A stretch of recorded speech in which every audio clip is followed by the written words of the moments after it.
Good afternoon, Manchester City fans. Welcome to Matchday Live. It is a Saturday. The kickoff time is 3 p.m, a traditional kickoff time, and it's amazing for us to get back to the Etihad and into our Matchday routine. And, of course, welcome all of our fans right here to the Etihad Stadium. Now, Norwich are the visitors, having bounced straight back to the Premier League, winning the Championship last season, and City will be hoping to get off to winning ways after falling to Spurs last week. Now, some headlines from the team news.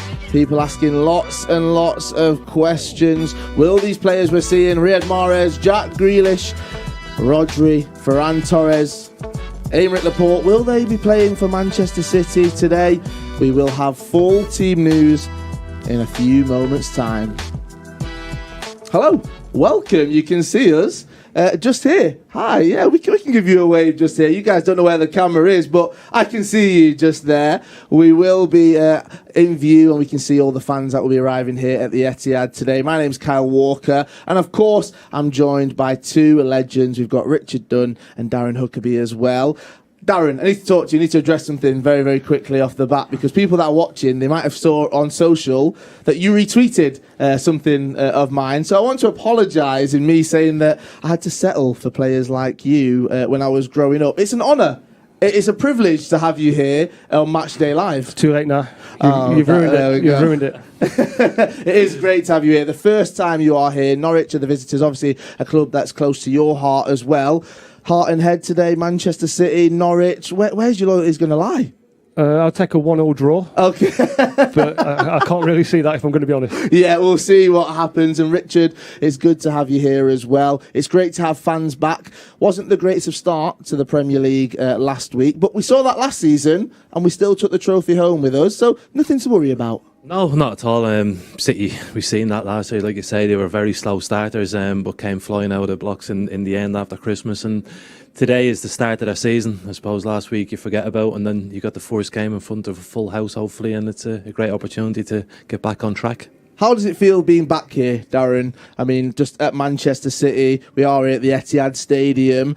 I mean, for you, long time since you've been back in Manchester. I saw that you tweeted as well, you were driving up here. Did you forget how long that drive was? Yeah, 6 hours it took me. Oh, wow. But this is the first time I've been back for a while. I haven't seen Dunne for probably 15 years. So. Oh, it's a reunion. There we go. So, he was kicking me then, but he's too far away now, so it's all right. So, I mean, we can see your last goal for Manchester City right now. I mean, this, for me, against Newcastle, the kit, the strike, I mean, I say strike, that's a poacher's goal, I'll say. Iconic, though, I will say. That kit right there is my favourite kit, I can't lie, for Manchester City. Darren Huckerby, number 7, with the blonde highlights as well in the hair. That's genuinely what I remember of you from growing up. So special. What a time, what a goal. I'm looking at that, I nearly missed that, didn't I? From 3 yards out. Yeah, great times. We played some great players at the time. Banabia, Berkovic, Sean Goater, Sean Matt Phillips, Dunne, Stuart Pearce in his last year as a player. So, great times, really were. Now we can watch it one more time. I want to see how you managed to put it into the... you did find the goal, but I mean, Banabia, what a strike. I mean, I'm not going to lie, VAR is in operation in today's game. Would that have been offside? I'm pretty sure the linesman couldn't even see that. I was literally 3 yards offside, but in fairness, I don't know if you remember the game, we absolutely battered them. It could have been like 5 or 6 in the day. Yeah. So we'll take the 1-0. Yeah, we'll take the 1-0 right there. Well, hopefully we'll get a few more goals today. Right, we do have team news for you right now. Manchester City, the first game of the season at the Etihad, taking on Norwich. And you can see just here our starting 11. We have Ederson, Kyle Walker, Ruben Diaz, Aymeric Laporte, Cancelo, Rodri, Ilkay Gundogan, Gabriel Jesus. A home debut for Jack Grealish, Bernardo Silva and Ferran Torres. And the substitutes just here. In goal, Zach Stefan. We've got Nathan Ake, Raheem Sterling, Alexander Zinchenko, Benjamin Mendy, Fernandinho, Riyad Mahrez. We've got Tommy Doyle and Cole Palmer. So that is your starting 11 and the substitutes for Manchester City. Richard, what do you make of that? Jack Grealish, let's start there. Everyone's talking about him. We have to do the same. A home debut. The fans, they'll be on their feet. They'll be screaming his name today. Yeah, it's brilliant for him as well to make his home debut in front of fans. It would have been sad if there was nobody here. So I think if you're looking for someone to light up the day, I think we'd be looking at Jack Grealish. It's a great opportunity against a side who'll probably sit back and defend. We're looking for someone to open up the defence, and hopefully he's the man today. Now, I have to say this, Jack Grealish, he was quite excited, I'm not going to lie, when he heard that you were on the show. Obviously, he's an Aston Villa fan, you're an ex-Aston Villa player, and we can see his reaction right now. Woohoo, Dunne. Richard Dunne. There you are. There you go. So you've got Very excited.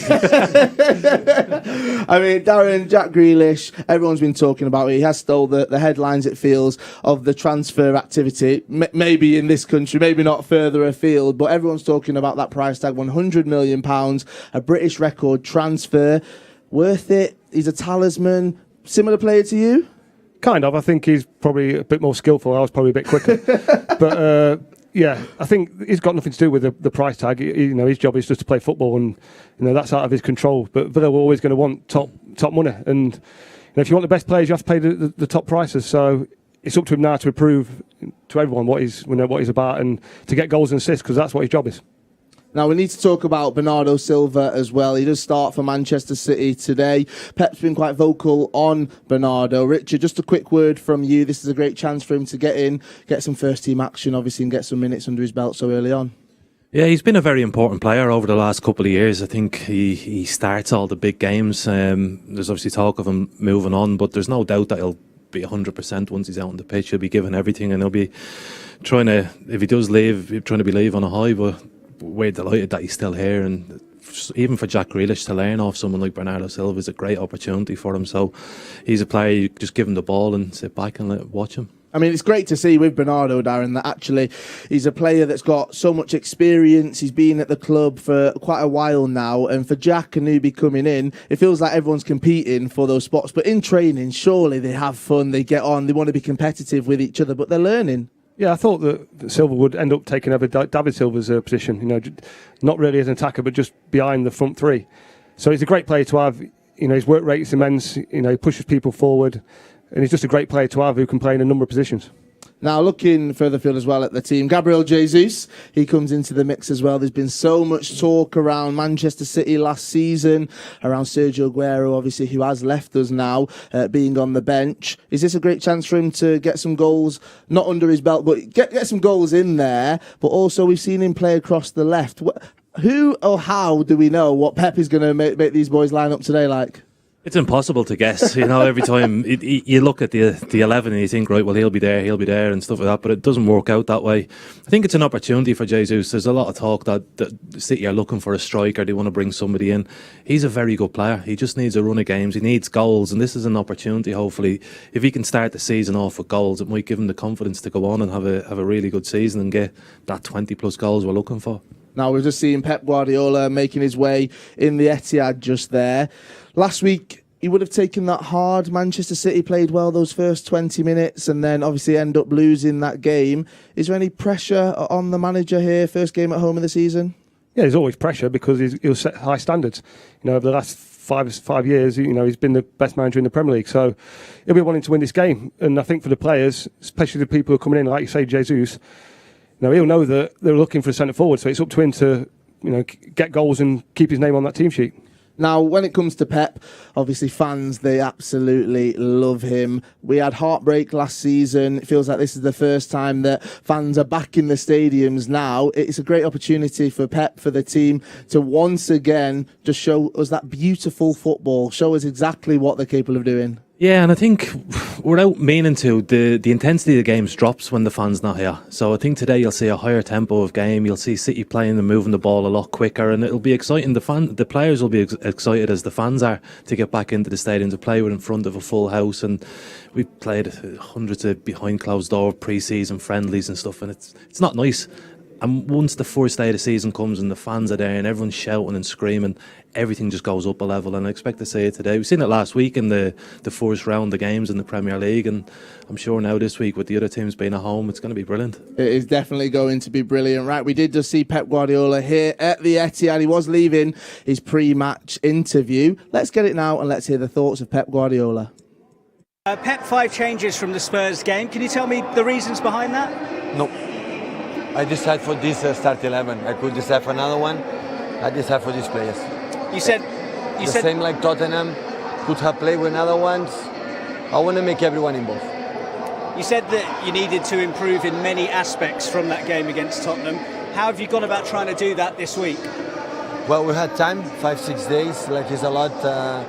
Now normally we can't, but we need games, we need time, we need days, and we will solve it day by day. So when you're training just 2 training sessions with all the team before the first Premier League game, you need time. But we know with this schedule right now, in the last 5-6 years, so we have to adjust and adapt. I read that you're a fan of the way that Norwich play under Daniel Farke. Can you tell me what you like about the way that they play? The courage, the proposal to be part important of the game. They want to do their own game, not just adjust to the other ones. Especially in the beginning of the season, these kind of things happen. Every team is more free. Nothing happened when after 4, 5 fixtures and the teams start to watch the schedule, the table, and after said, oh, maybe we have to adjust something. But it doesn't matter what happened. So always Norwich under Daniel always play a good football. Thank you, Pep. You're very welcome. The thoughts of City boss Pep Guardiola just there. I love his pre-match interviews. I love his post-match interviews as well. He's not afraid to say it how it is. And sometimes, Richard, it is just quite simple. You forget last week, you move on to the next game. Even last season, people will be talking about the results. Manchester City getting beat at Carrow Road 3-2. Winning here at the Etihad 5-0. But this is a fresh season. It's a fresh start. It doesn't matter what happened last season. It doesn't matter what happened last week either. It's a great chance for Man City. It is, and it's. I think with some clubs you could read into the fact that we've made 5 changes as something big, that he's not happy with stuff. But the squad at Man City is so strong that it doesn't weaken the side in any way, you know. And it's important, like he says there, to make all the players feel important. And as the season goes on, you need the full squad. You need the players that are to be fresh and ready to play. And last week, it's gone. It doesn't matter. And City have been brilliant in terms of one game at a time, and that's what they have to do from now on. Just looking at that subs bench, if you're Pep Guardiola, it must be difficult to leave the likes of Raheem Sterling, to leave Zinchenko, Fernandinho, Mahrez out of that starting 11. We know how incredible they are. We know the talent that they do possess, but it's a great subs bench to have, isn't it, Darren? Yeah, it's great. But also, I think the team is stronger defensively this week than it was last week. So he's made his changes there. The forward players take care of themselves. They're very comfortable in attack, and if he needs to bring on 2 or 3 players, he can do so. When you've got such a strong squad, it's quite easy to rotate like he has done. Now, I want to talk about Ferran Torres. Winger or striker? Where would you have him? What do you see him as? For me, he's one of the wide men either side. I don't think he's clinical enough as a centre forward. I know he scored a few goals, but he don't play like a centre forward. He's a good player, gets past people, but I see him as a wide man. Now, in the Premier League last season, Gabriel Jesus played 29 times. A lot of those, though, was on the left. So it feels like there's lots of players that can drift in, Richard, between that middle spot and on the wings as well. Think we'll see that today, that false 9 position once again? Probably, yeah. I think as well the rotation between the front 6, almost the front 5 at times is crazy. Anyone can end up in that role, and the team is so fluid that you don't recognise a number 9 anywhere. And people look at Jesus and say his goal record's not as good over the last couple of seasons, but his position's changed. The whole team moves around. He doesn't. Nobody stands in that number 9 position. I think for Torres, at the moment, to play him on the wing is probably more sensible than asking him to do a 9.5 sort of role. How difficult will that be then for these players in training? Because we know that Pep, he likes to work very hard and very closely with them. He wants them to have a role, he wants them to have a job and to do it perfectly every single time. How difficult is that mindset? How difficult is it working to that level? Very difficult because he's not asking basic stuff. Normally we would set up and it'd be 4-4-2 or 4-3-3 or whatever, and that is your role. But within them systems, he's got little details that the players have to get used to. But however difficult it is to learn for the players, you can imagine the two centre-halves off Norwich not knowing who to mark or where to be or where even to look at the times, so it makes it difficult for the opposition. Darren, how would you fare, do you think, under a Pep Guardiola, under that manager, someone who does work you so hard? I think if you're getting the ball a lot, which City's forwards do, it must be lovely playing in that team. Like I say, you still got to produce though. You've got to score goals, you've got to create chances, and with the forward players they've got, they can do that week in, week out. So it's going to be very interesting to see how Norwich cope with City today, because obviously last week might have just got them a little bit angry. Did you ever have a manager that not was similar to Pep Guardiola, but someone that worked so closely with you, that someone that wanted you to do exactly what they had in mind? Yeah, Gordon Strachan. Oh, really? Especially when I worked with Dion Dublin as a partnership. We worked a lot on, Dion being the target man and me working around him. So, yeah, we worked quite a bit. Now, I'm a lifelong Manchester City fan. Growing up, I've already mentioned it, that watching you guys, that was my era. That's when I fell in love with football. So let's go back then, 20 years. Let's talk about another manager, Kevin Keegan. What was it like working under him? Yeah, it's good. It's probably completely different to Pep, as in there wasn't so much, tactics. It was just good players in good positions and go and attack. That's basically what it was. Yeah. It must have been hard for our defenders, because literally it was like everyone just attacking. All the best for Steve Howe and Richard Dunne at the back trying to defend when the other team got it. Now, going back to that 2001-2002 season, you can see it in some of the stats, because, Darren, you got 20 goals. Sean Gota, he got 30 goals. There was plenty of celebrations, let's say. What a season that was. I mean, as a Man City fan, I look back and I remember the good times, but it must have been difficult because you're in the Championship as we know it now. You were fighting. Manchester City weren't as big as local rivals. What was that like as a player? I don't think we saw it like that. I think if you come around these 31,000 people week in, week out, whether it's a Championship or Premier League, Man City are a massive club. And I think as a player, you know that. You know what the fans expect. Week in, week out that you've got to produce, and it was exactly the same whether it was in the Premier League and the Championship, exactly the same. Do you know, I love that. That's an attacker's point of view. As a defender then, when they were up scoring all of the goals, how was it for you as a defender, Richard? It was brilliant. Sometimes if you have an attacking team and your attack isn't very good, then it's bad for the defenders, but our attack was brilliant. We had the Championship equivalent of this squad back then. We had so many good players and so many good attacking players that it was just a joy to be in the squad and to be in the team, and generally we could give the balls to them and just let them go and do their thing, and they did. Now, just a quick update. Scott Carson, Zach Stefan and Edison, they've all made their way out onto the pitch. The fans are starting to get into the stadium, giving them a bit of a round of applause. I cannot wait to hear the Etihad full force and to hear them all in action just now. It's going to be so exciting. Honestly, I cannot wait to hear all of the teams walking out, to hear the Manchester City fans in their full force. We're getting some more claps as they walk round. Let's get back to 2001-2002 season though, and one name, Stuart Pearce.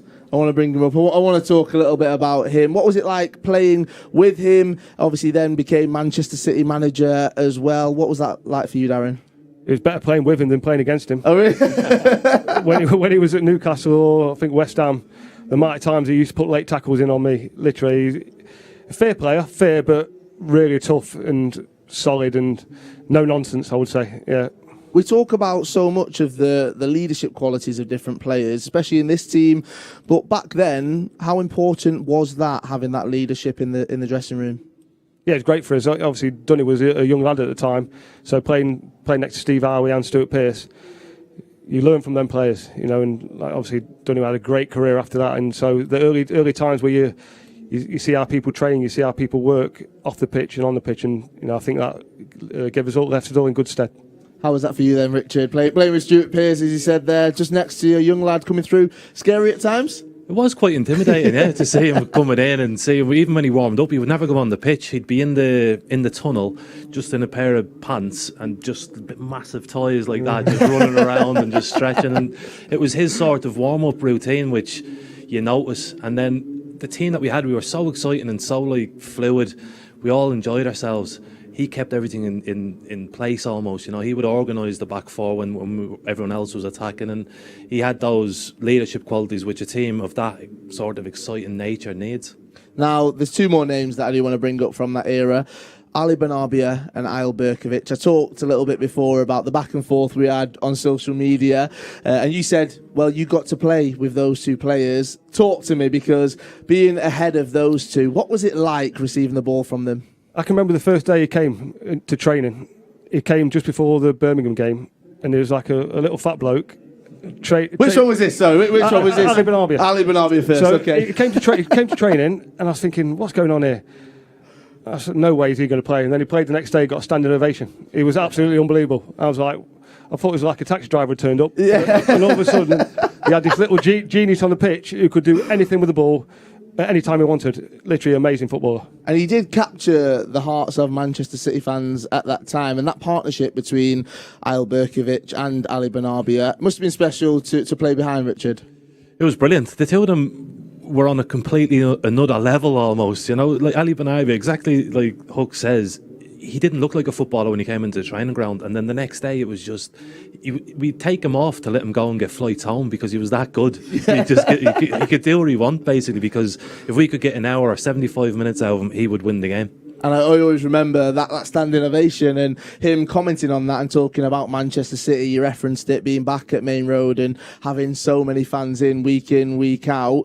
For him coming in and watching it, for all of the players, it must have been such a special time for you guys. Yeah, it was. I think, especially with Ali Banabia, I think if he'd have came over to England probably 5 or 6 years earlier, it'd have been a superstar. It'd have been what people think of Gianfranco Zola, because it was that good.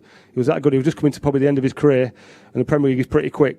But you know, you got to see 2 or 3 great years from him. Now, let's turn our focus to the modern day game and fantasy football, all right? Ali Banabia, if he was in the modern game, how much would he be? How many fantasy Premier League points would he be getting you each week? A few. A few assists, a few goals, Richard? I don't know what the rules are, but he'd be a good signing for anything.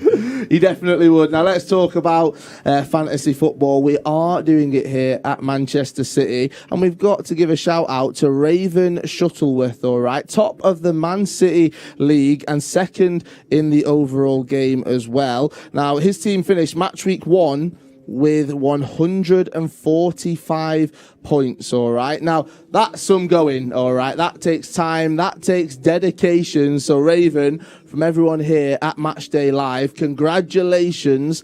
And you're second in the overall. I mean, wow, that is absolutely amazing. There's over 500,000 players in that Man City League, and he topped it last week. Incredible stuff just there. Remember, if you want to get involved, you can do with that Man City League this year. Right, we can see some of the fans at the Etihad just there. Great haircut, doing the Phil Foden when Phil Foden's got rid of his. All right, let's turn our attention to Norwich. All right, Darren, I've got to pick your brains. Obviously, we've got the starting 11 of these teams just here. Let's have a quick look at it.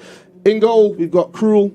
Then you've got Aarons, Giannalis, Hanley, Gibson, Gilmore, Rupp, Lees Moulet, Rashika, Cantwell and Pukki. And then on the subs bench we've got Gunn, Dowell, Zolis, Sorensen, McLean, Sargent, Mumba, Idar and Omabamdeli.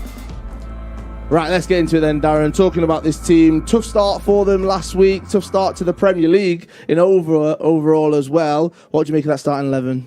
Yeah, he's kept the same team basically. I think he was pleased with certain aspects of the game, but Liverpool were very clinical when they got the chances, and that's the biggest difference. So he'll keep these players and give them another chance.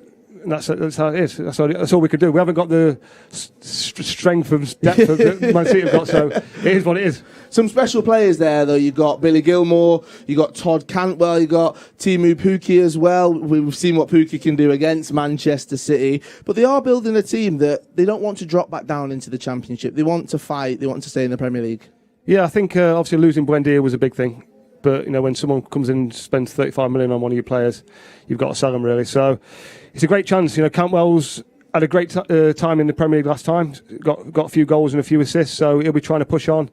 And Pookie will get goals if you give him chances. So it's up to the lads around him to make chances for him. I want to talk about this man just here, the manager. Tough start to the season, Liverpool last week, champions Manchester City this week, but he'll be confident. He knows what he's got to do. Like we said before, Pep Guardiola, he comes into this, he forgets last week, he'll instill that into them this week. Say it's a new game, it's fresh, go out there and do what we've worked on. Yeah, it's very difficult because our first 5 games are horrific, to be honest with you. So, next week we've got Leicester and then we've got Arsenal after that. So it's not going to be about Norwich beating Man City and Leicester and teams like that. It's teams like Brighton and West Ham that they've got to get points against. So this is a free hit really today. Now, looking at that team, Richard, that starting 11, Max Aarons is someone that I do want to just talk on because defenders are changing, it does feel like now. That defensive position, we're seeing that a lot of full-backs, they're also wing-backs. They can get up and down. They like to distribute the ball in as well. We can see him arriving just there. He's got his headphones in.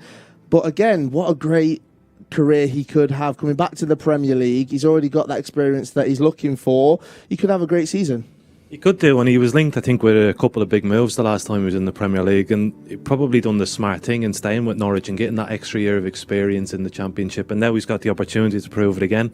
My only fear with Norwich, and Darren will tell me if I'm wrong, they seem very attacking. They seem like the last time they were up, they were open and they were susceptible to getting counter-attacked and getting dominated by teams, and if there's the same this season, I think it'll be difficult for them. Darren, the £1 million question just here. We're seeing Manchester City coming out onto the pitch, getting that reception from all the fans. How do you stop Manchester City? I think if they're 100%, I think you can't. I think that's how good they are. You just got to damage limitation and hopefully you get a chance, because City do attack and they do leave spaces where you can get at them. So the 1 or 2 occasions that Norwich do get chances, they've got to take them. That's the only way they can get anything out of this game. Now, Jack Grealish will be making his home debut. We can see him just here, the ball at his feet, ready to go. Those calves, focusing on them just there. But, I mean, Richard, what a great signing it's been. What a great opportunity for him to compete in 4 huge competitions as well. But also, what a way to start and to come into a new move here at the Etihad, here with Manchester City. He won't have a point to prove, but he wants to showcase what he can do. He'll be absolutely buzzing now, I'd imagine, just walking out onto that pitch, seeing the stadium with the fans trickling in. It's going to be brilliant. And he does have something to prove. He has to prove he belongs within this squad, because this squad is the best squad in probably in Europe. So you need to be a special player to be part of it, and he'll prove that as the season goes on. And he'll want to get the fans off their seats. He'll want to get Man City moving this season. And today is a big day for him. But every sort of step that he's taken so far, he's taken to it, and I'm sure this will be his playground today. Yeah, definitely. And I think playground's a great word to use, because Jack Grealish, he looks like he's having fun. He looks like he's growing in confidence. When he's on that pitch, he looks like he's enjoying himself as well, trying something new, trying something difficult. Under Pep Guardiola, you won't be able to maybe do that as much, but he'll still have that freedom to have fun, to enjoy it. Yeah, I think he's had that swagger since he was a young kid. At Villa, he's been exceptional, and it's up to him now to take it to this bigger stage. He does look like a footballer. He looks like he loves being a footballer. So he's just got to get goals and assists. So that's his job. And if he can do that, I'm sure the City fans will take to him straight away. And when you're playing alongside Bernardo Silva, Ferran Torres, when you've also got Jesus in that mix as well, it's going to be easy for Jack Grealish today, isn't it? To have fun, to provide balls, and to hopefully get a few assists and goals. Yeah, because he's not doing it alone. At Aston Villa, at times he was doing it alone, but he's got so many players who can step up and take the pressure off him as well at times. And the last couple of games, Leicester and Tottenham, both sides were very, very narrow in how they defended and left City with space out wide. Well, Jack Grealish has to try and find the space in those narrow places in midfield to open teams up, to cause them a little bit of trouble. And today, it's an opportunity. It's just exciting just to see him, I suppose, and to see all the fans back. And that's another thing, the fans, they'll be so excited to finally get back. I mean, last season we had the Everton game at the end of it, 10,000 fans were there. We did get to see the celebrations and see Manchester City lift the trophy. That was a very special moment, but for some of these fans, they wouldn't have been there. This is their first trip back to the football in nearly 18 months, is it? 15, 16 months. This is just going to be a special day. Lots of them are getting in so early already. Yeah, we've all missed it. For the last 15 months, we've been stuck at home watching it on TV, and it's not the same. So, to get here, meet your friends before the game, go and have a pint, and just come all together and enjoy. Should be a spectacle out there. It's going to be great to watch. It definitely is. Now, one man that will definitely be excited to have all of the fans here. His name is Ruben Diaz, and we caught up with him before the game. Ruben, the manager said that you need to improve in many aspects from the game against Tottenham last weekend. How have you been going about trying to do that? Very, very hard work. Always a difficult start for us because so many of the guys are away, and we need to manage it. It is what it is. But yes, finally we're getting more time together. We're having the time to, like I said, to be together, to get better in everything. And yes, it's a process. We're beginning again, and yes, we're very ambitious. Norwich might be a promoted side, but we're not expecting them to come here and just try and defend, are we? No, definitely not. We know very well against who we are playing, and they are a very interesting team with a very curious style of play, and we know we will need to be very good to beat them. And a full crowd back at the Etihad for the first time in a long time. How much are you especially looking forward to that experience? Obviously, it's fantastic that everyone is back, and hopefully we can congratulate them with a win. Good luck today. Thank you. Thank you. Can congratulate us all with a win. All Man City fans will be hoping they can pick up all 3 points today. Richard, let's come to you on the answers there from Ruben Diaz. He's a centre-back that's proved himself as a leader, not afraid to give his all and leave his all on the pitch as well. For him being back here, for him being with the fans as well, it's only going to enhance that, isn't it? Yeah, I presume it's his first game here with a full stadium. It's a new experience for him, and I think we've seen, certainly with teams and sometimes with players, that second season syndromes. The second season isn't as easy as your first season. Your first season, you're full of enthusiasm, you're new and things are different and you can stand out. It's important in the second season that you keep those high standards, and you look at him, he's only 23 and he looks like a future captain, he looks like a leader, and he looks like someone who will never let his standards drop. They did talk briefly just on not having all of the players back. We know that some have had injuries, some have had extended breaks because they were playing and they were featuring in the Euros for so long. John Stones is one of those that he isn't within the squad today, but when they are together, when they do partner up at the back, they brought out the best in each other. Yeah, Diaz has come into a world-class squad, and it's showed that he's a world-class defender because, at times last season he was the best defender in the Premier League. So, Pep's found another one, and it'll only get better because, like Dunne said, as soon as he starts to know the English game, you can find out who you're playing against, and you can shut up shop. So, like I say, Man City have pulled off a great bit of business getting him. Now, we went back 20 years to 2001, 2002. Let's go back 16 or 17 years now, I should say. 2004, 2005, where we saw this at half-time.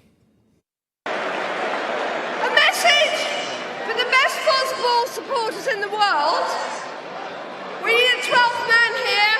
Where are you? Where are you? Let's be having you. Come on. Well, those scenes just there, 2004, 2005. Richard, you were playing in that game just there, but you obviously would have been half-time in the dressing room having your orange or your Jaffa cakes, whatever it was, the snacks at half-time. Did you even know that was happening? No, we hadn't an idea.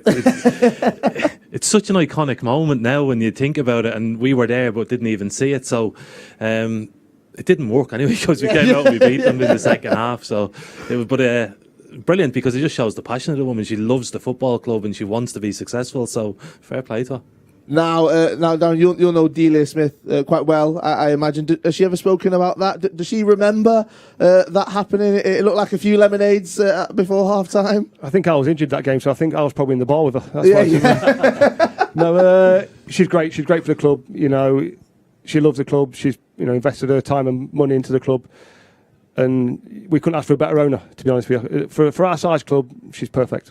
Now, Richard, you've been involved in quite a few different half-time shenanigans, I will say, because this one happened when we played Hull here at the Etihad on Boxing Day. Manchester City were 4-0 up at half-time when Phil Brown, he decided the Etihad changing rooms, they weren't a good place for the team talk. Oh, no. He was going to bring them in front of the away fans, I'm guessing, as he's trying to raise them all up. He's going to stand them all there, sit them all down, and give them a team talk. Did you know this one was happening? No, I didn't know this one either. This one I don't really like, to be honest. I think this is a little bit of playmanship. I don't like it by the manager. It's not something that I would have appreciated as a player, and I don't think when you go out into a football field, no matter what the score is, you will have given your best, and sometimes you do get beaten, sometimes you get hammered, and you don't need to be highlighted in front of fans. But I think it was then Jimmy Bullard a couple of months or a season later replicated it in his celebration, so at least some good came of it. I mean, you're looking at that, Darren. How would you have responded to that? Because some players, Jimmy Bullard, they might have laughed, they might have enjoyed it, but other players going out to play another 45 minutes when you're 4-0 down, that the heads might have gone. Like Dunne just said, I think that's disrespectful to the players that are out there. I think it's all for show. It's for the manager to try and get something out of that. That's not for the players. That's not for the players. Yeah, hopefully we won't get any half-time shenanigans just like that just here, all right? We are getting closer and closer to kick-off. 28 minutes. Norwich have travelled 6-hour journey, Darren said, here to the Etihad, and we will have kick-off coming for you very, very soon. Before we get into that, though, we know how great City in the community is, and we had Bernardo Silva. Well, he went behind the scenes with City in the community with an integral part of the club's fabric. We know how special it is just there, and this week, Bernardo, he visited a football session at the City Football Academy.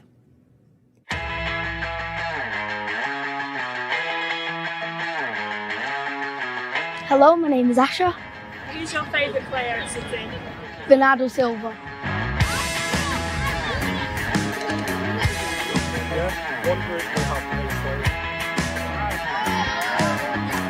So today we've had Bernardo Silva visiting our soccer school session, which we base here at the CFA. It's one of our free projects we run throughout the school holidays, where we provide free football and activity as well as food for young people across the city. You want to go? What does it take to be a footballer? Well, it takes talent, of course. You need to be good, but you need to enjoy, to love what you do, and to work a lot. Because if you don't like what you do, you don't do it well. I asked him if he felt any pressure, and his answers were great. He gave me a lot of tips on what to do and just feel no pressure, just enjoy the game. So I really enjoyed it. They were asking me a lot of questions. So, what do I eat? Who inspired me? If I enjoyed playing with some of my best friends at the team. Plenty of questions, and yeah, it was nice to answer them.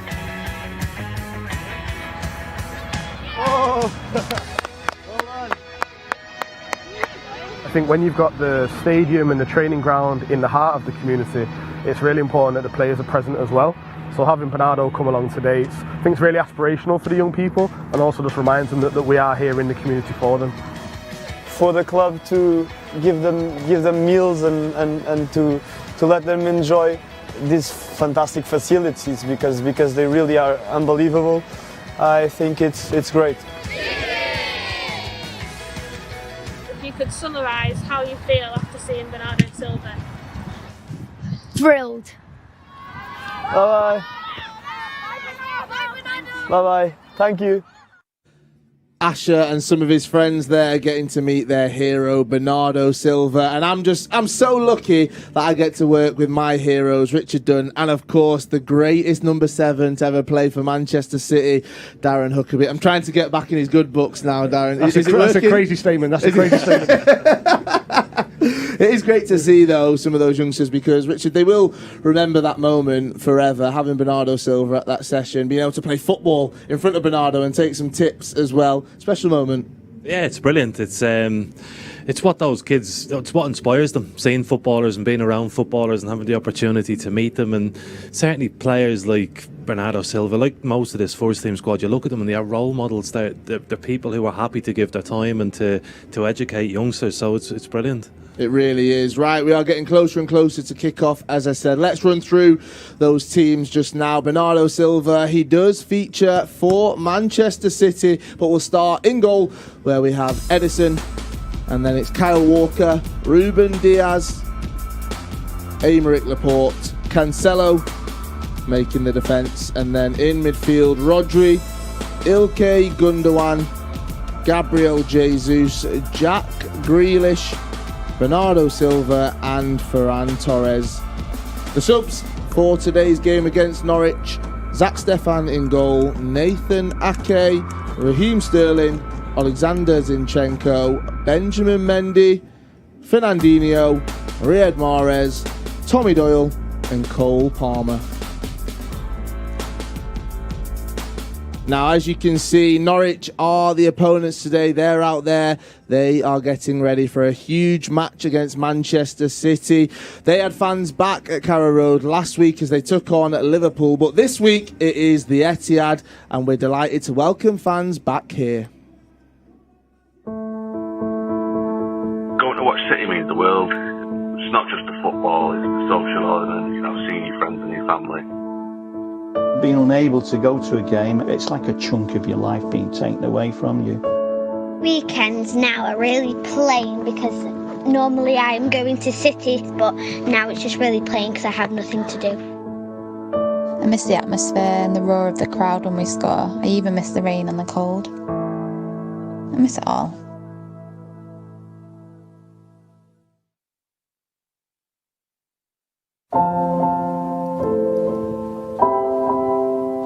What a superb place it is. Took my breath away on that first time I'd seen it. Wonderful. What I miss about going to the City Stadium is all the food that we get there. Chips and gravy is my favourite. We hear the music being played outside, the crowd coming in. It's just the build-up and the atmosphere. Brilliant, fantastic memories. There's been many great memories at the Etihad. But of course my favourite memory, and probably many of other fans, has to be 93-20 and Aguero. From being in despair to ecstasy within a couple of minutes was incredible.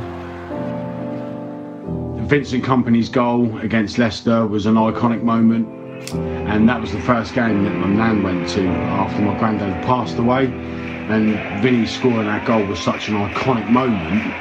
It's something that I will never ever forget. Celebrating a goal at the ground is just, just the atmosphere. Everyone jumps up at the same time. It's just electric. Hugging the person next to you, cheering. Don't really get that as, sat at home watching it on TV.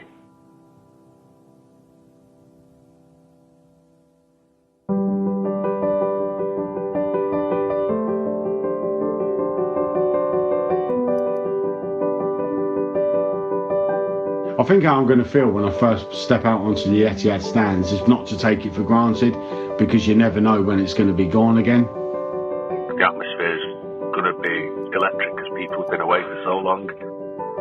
Stepping back out into those stands is going to feel incredible and hopeful. It's the end of these difficult times. Definitely emotional.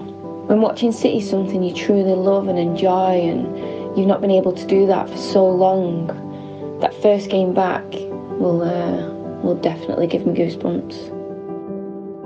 I think the first thing that I'm going to do when I get to the ground is go and see my granddad, because his ashes are scattered at the memorial ground at the Etihad. Tell him about everything, tell him about my new son that I've got, tell him about how great City are doing.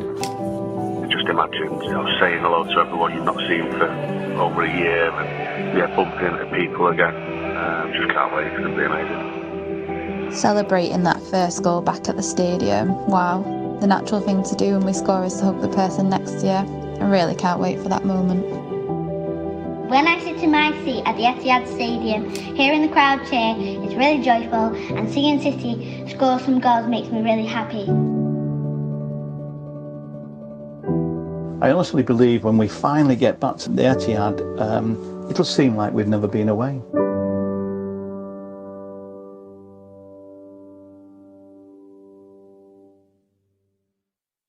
Home. That is where lots of Manchester City fans will be today, and they'll be calling this their home. The Etihad is slowly filling up. 20 minutes until kickoff, and we have fans here. A full Etihad for the first time in so long, and it's good to see you all back.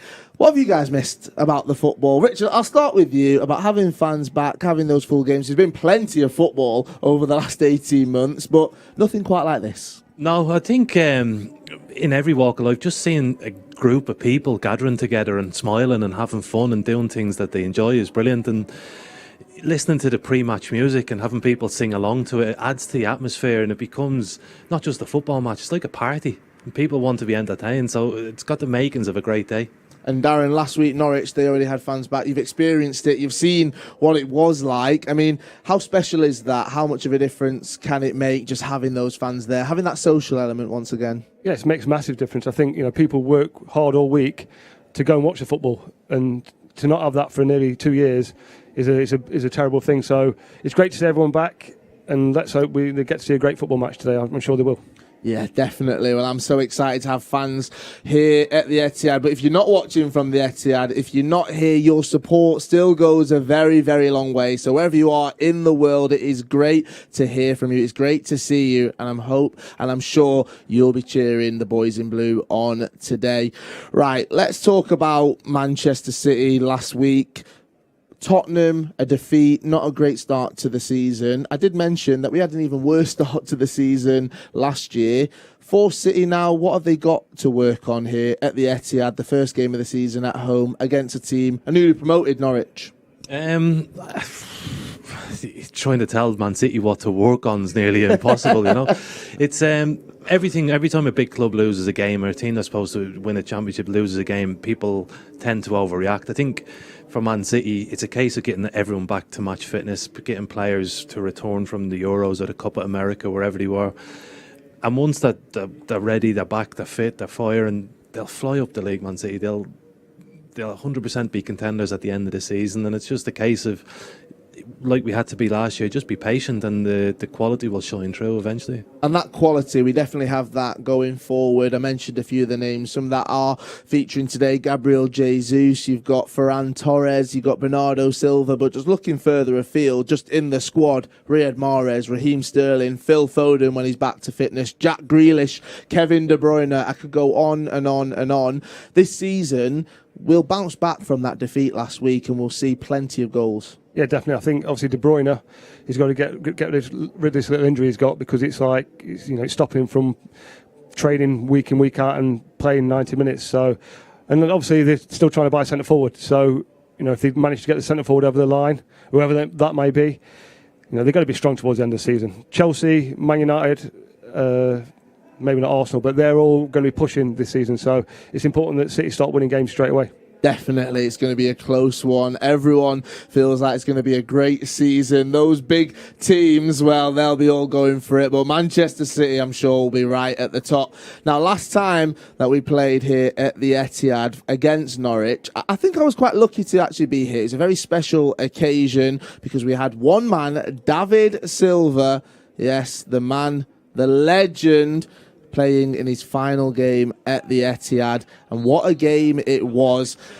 Richard, so strange, such a shame that we had the legend that is David Silva playing that final game at the Etihad with no fans. Yeah, it is. He deserved more than that, but it's nice when you look back on clips from games gone by and you see David Silva and you can see how special he was as a footballer. I was lucky enough or unlucky enough, I'm not sure, to play against him, and how quickly he turned and moved away from people. He just glided across the pitch, and I'm sure the fans will see him again one day to give him a great send-off that he deserved. And Darren, what did you make of David Silva, not just his time at Manchester City, but just everything that he brought to the club? I think he'll go down as probably the best attacking midfielder in Premier League history. You look at his assist, look at what he's won, look at what he brought to the team. He's an exceptional from start to finish, and I think Man City fans are lucky to see the best years of him, really. just watching him here, just watching him play. For someone so small, I'll say it, he still finds pockets of space. He's so quick, he's so nimble. That was part of his game, and it feels like for Manchester City fans, we've seen some special moments right now. And everyone was talking, Richard, around his successor. Who would that be? Phil Foden coming into it. What a man to learn from. If you're going to learn from someone, David Silva's the one to learn from. Definitely, he made that position his own. You know, he invented it and he owned it, and he was outstanding. And it's very unfortunate if you're going to be compared to what he's done. He came, and I don't really think he was a superstar because Spain had so many good players at the time. But then over a period of time, when you've seen him playing in the Premier League, and you think his physicality maybe he wouldn't get away with it, but he was just outstanding and untouchable on the pitch. He really, really was. We can see him celebrating just there. You can see how much it means to all the players who got to play with that man, David Silva. What a moment that was. And I was very lucky to actually be here and actually to witness, one of the lucky few to witness that final game here at the Etihad. Right, we are 14 minutes away from kickoff. Manchester City welcoming Norwich here to the Etihad. Big game, and we've got a name that plays for one of our direct rivals in Chelsea, Billy Gilmore. He starts for Norwich today, Darren. I want to talk just a little bit about him. You've got him on loan for this season. A player that we should be worried about today, do you think? Yeah, I've been impressed with him, to be honest with you. Obviously, I've been impressed in the Euros. He played for Scotland, did pretty well. Very good on the ball, great distribution. Not the biggest or the strongest, but technically very, very good. And we saw, well, David Silva, he still managed to make a name for himself. He might not have been the biggest or the strongest, but if you're looking at Billy Gilmore, he's got a very bright future ahead, and he's one of the players that has gone out and decided to go out and get some first-team action. Yeah, I think there's quite a few clubs he probably could have chose, but I think working with Daniel, playing week in, week out, I think that's a big thing. It's no point going on loan somewhere and only playing 5-6 games, so he'll think that he can play week in, week out for Norwich, and hopefully that'll be the best thing for his career. Fingers crossed. Well, we'll see what he can do today. He does get here at the Etihad. Norwich and Manchester City chasing their first win of the season. For Manchester City, they'll have to worry about plenty of these teams because Norwich, they did go down the season before last, but they bounced straight back up. It never looked in doubt that they were going to win that championship, and here they are back in the Premier League. Yeah, and I think that shows the resilience within the squad. I think one thing that when we looked at them the last time in the Premier League, they weren't afraid to attack. If you gave them an opportunity, they wouldn't sit back and they'd go. And they've got great movement with Pukki up front, and I think they've got some very talented forward-thinking players. So if Man City come and think it's all going to be one way, they'll get a shock because Norwich are more than capable of hitting them on the break and having quick and direct footballers. I'm so excited for this game just here. Over my left shoulder, we can see the fans in the Etihad. The Norwich team are just leaving the pitch after their warm-up. They're heading down the tunnel. They're going to get ready as they look to face Manchester City. And you can see us just here in the studio. I'll give you guys another little wave. There we go. We can see but we found another man who's much more important than me. We've got Philip Sandler and that man there, Kevin De Bruyne. They are here at the Etihad. I'm sure they're excited to hear all of the fans. Kevin's just taking a picture, or he might be watching us on the app. That's what he might be doing just there. But all those fans, they are here at the Etihad, and we're 10 minutes away from kickoff. Richard, we'll get into some score predictions in a few moments' time. But Manchester City's season last year, we won the Premier League. We had heartbreak in Porto in that Champions League final. We won a League Cup. We got to an FA Cup semi-final. How do you better that? How do you actually get better than 2 trophies, a semi-final in the FA Cup and a final in the Champions League? Is it possible? It's possible. It's very, very difficult. I think the amount of games eventually has to take its toll on the players, and it's very difficult for them to maintain that level all the time through. And people keep going on about they must win the Champions League. The Champions League's very, very difficult to win. It's not a case of, oh, well, they're definitely going to win it because they've signed such and such. It's difficult, but Man City, when you watch the different documentaries on City Plus, they talk about game by game, just take the next match, and that's all they have to do. They can't look towards what trophy they want to win or will win. They have to look today and win this match today and then beat Arsenal next week. And that's what they will have had to have done and worked on over the summer, wouldn't they? Because they will have had to work hard to get over that heartbreak, but they have to dust themselves off. They have to go again. Yeah, the players are winners. The manager's a winner. So I think it'll be drilled into them that they'll be wanting to win the league again. And then if they get to the Champions League final, hopefully get a different result. But for me, it's most important to win the league because that's where your bread and butter is. And if you get to the final of the Champions League, maybe you get a different outcome. Well, if you are at home and you are wanting to watch some of that action and relive what it was like for the players last season, make sure you check out the documentary Together. It is on Man City's YouTube and it is also on City Plus. Make sure you check it out. I've watched it. It is amazing, even though it's slightly heartbreaking as well. Right, let's get back to here. The fans are at the Etihad. They're ready to go. The teams will be coming out very, very shortly. Let's get some score predictions from you guys. Richard, I'm going to start with you. Norwich travelling to the Etihad to face Premier League champions Manchester City. It's not going to be easy for them. What score are you going with?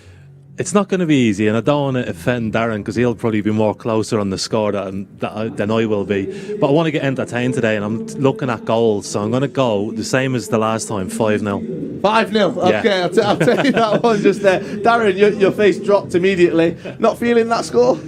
My heart's saying 1-1, but my head's saying 4-1. 4-1 Man City. You do look at Manchester City, you look at the attacking threat. I go on about it all the time. They are capable of scoring plenty of goals. After that defeat that we had last week at Tottenham, they'll be out and they'll be wanting to score goals. They'll be wanting to get 3 points on the board, especially looking at their rivals, Liverpool, Chelsea, Manchester United. They're all in action this weekend. They can't let those other teams run away. No, I think last week would have hurt the players. I really do, because it was a poor performance. So they'll be ready to turn it on today, and God help the Norwich City fullbacks and centre halves. Well, all of the Norwich fans you can see just over Darren's shoulder just there, they've travelled all the way to Manchester. The rain, I think, has stopped. It looks like the sun's out and Manchester City fans are back at the Etihad. What a day it is. I think the sunshine is trying to make its way through the clouds. The fans are back. The flags are out. Everyone is so excited for this just now. Manchester City fans are on their feet. They're ready to go as the team is called out here at the Etihad. And Manchester City, well, they're getting ready to come out. They are getting ready to face Norwich. That team coming out just here. Now remember, you can watch the full match replay on City Plus from midnight tonight. So wherever you are in the world, wait for midnight UK time and you will be able to watch that back. Right, make sure you join us here at half-time where we'll be giving our thoughts as Manchester City host Norwich. We'll see you then.